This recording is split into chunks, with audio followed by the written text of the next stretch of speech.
Jawab 10 pertanyaan aja bisa dapat HP Lenovo A6600 Plus nggak pakai diundi. Nggak salah tuh. Linknya ada di kolom deskripsi di bawah ya sob. Saya salah 3 aja dapat 50.000. Ikutan deh, gratis! Jika mendengar brand Huawei, tidak sedikit dari kalian yang akan berkata, ah jelek, handphone Cina ya, overpriced,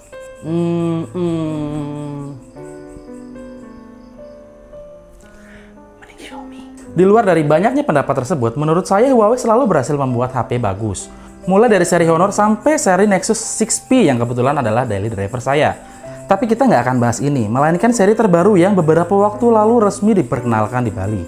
Halo semua, kembali lagi dengan Irwan di sini dan ini adalah review dari Huawei P9 Lite.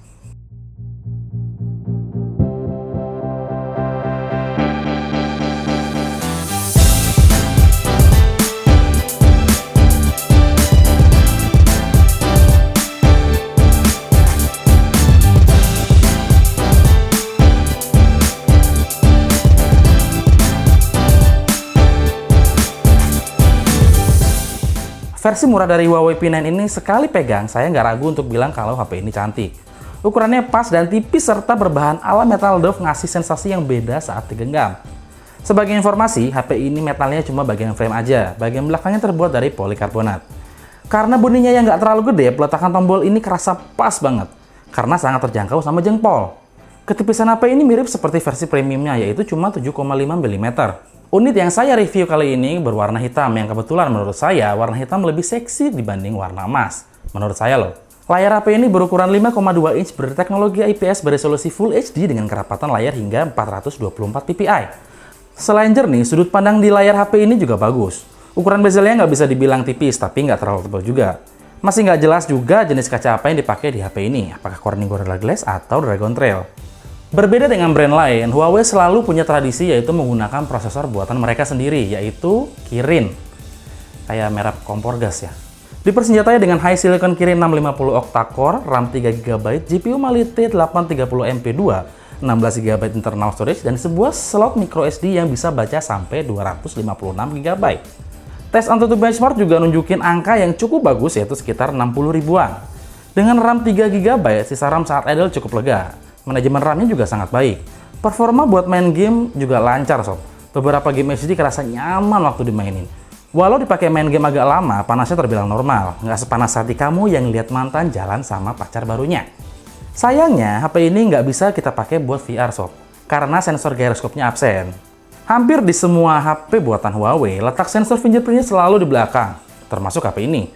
Walau secara pribadi saya nggak suka letak fingerprint di belakang karena ribet kalau mau unlock HP. Performa si fingerprint di HP ini cepat sob. Selain buat unlock layar, si fingerprint juga punya fungsi yang lain seperti buat ambil foto, angkat telepon, dan lain-lain. Di bagian bawah kelihatan ada 2 buah lubang speaker, padahal yang speakernya sebenarnya cuma satu, yaitu yang sebelah kanan aja. Kualitas suara dari speakernya lumayan kencang dan nyaring. P9 Lite punya 2 slot SIM berjenis hybrid yang tentu sudah support 4G. Kemampuan penangkapan sinyal di HP-HP Huawei memang selalu juara sob. Maklum aja, mereka memang spesialis di bidang sinyal persinyalan. Beberapa hal kecil yang jarang saya mention di setiap review adalah soal ketersediaan LED notifikasi yang kebetulan hadir di HP ini. Di dalam bodi yang tipis tersemat baterai sebesar 3000 mAh yang menurut saya cukup awet. Sayangnya tidak mendukung fast charging, jadi ngecasnya agak lama gitu. Dengan baterai segini, HP ini hanya sanggup dapat 3 jam lebih screen on time. P9 Lite sudah pakai Android versi 6 dibalut antarmuka Emotion UI besutan Huawei. Walau secara tampilan terlihat standar, tapi UI-nya masuk kategori UI yang smooth, selain color OS-nya Oppo dan fantasinya Vivo. Seperti kebanyakan UI HP-HP dari Cina, P9 Lite juga nggak punya app drawer sob. Swipe di layar terasa smooth tanpa hambatan. Nggak seperti versi sebelumnya yang punya 2 buah kamera di belakang, P9 Lite ini justru hanya punya 1 buah kamera di belakang, dengan setup 13 MP di bagian belakang dan 8 MP di bagian depan. Di bagian belakang dilengkapi dengan kamera sebesar 13 MP beraperture f2.0 yang sampai sekarang saya nggak tahu dia pakai sensor Sony jenis apa. User interface pada kamera kelihatan keren dan komplit. Banyak mode yang bisa kita pilih, termasuk mode Pro di mana kita dikasih keleluasaan untuk mengatur konfigurasi kamera secara manual. Ada sebuah mode yang keren dan nggak akan kita temuin di HP lain, yaitu Light Painting. Ya, walaupun sebenarnya fitur ini mirip dengan Long Exposure, Untuk kamera depannya kita akan temui sebuah kamera dengan resolusi 8 megapiksel dengan aperture f2.0 dan sudah pasti ada fitur wajib kamera depan yaitu Beautify. Satu hal lagi yang membuat HP ini terasa spesial adalah pengaturan manual pada perekaman video, di mana fitur yang oleh Huawei diberi nama Video Pro ini akan sulit kita temukan di HP-HP yang lain. Berikut hasil foto dan video dari kamera HP ini.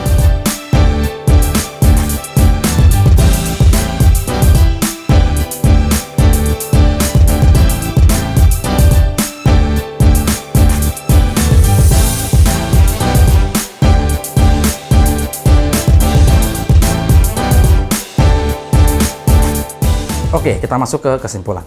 Biasanya HP dengan embel-embel light punya spesifikasi yang lumayan jauh di bawah suksesornya. Tapi yang beginian tuh nggak akan kita temuin di HP ini, sob. Walau ada kata light, tidak lantas membuat kemampuan dan fiturnya jadi light juga. Desain, layar, performa, kamera, dan hampir semua aspek cukup memuaskan. Walau memang jauh dari kata sempurna, apalagi ini versi murah. Beberapa hal yang perlu diingat adalah HP ini punya daya tahan baterai yang biasa aja. Dengan harga Rp3.799.000, kayaknya HP ini akan jadi lawan yang seimbang untuk Zenfone 3. Untuk tempat pembelian, kalian bisa beli di gerai Erafone terdekat.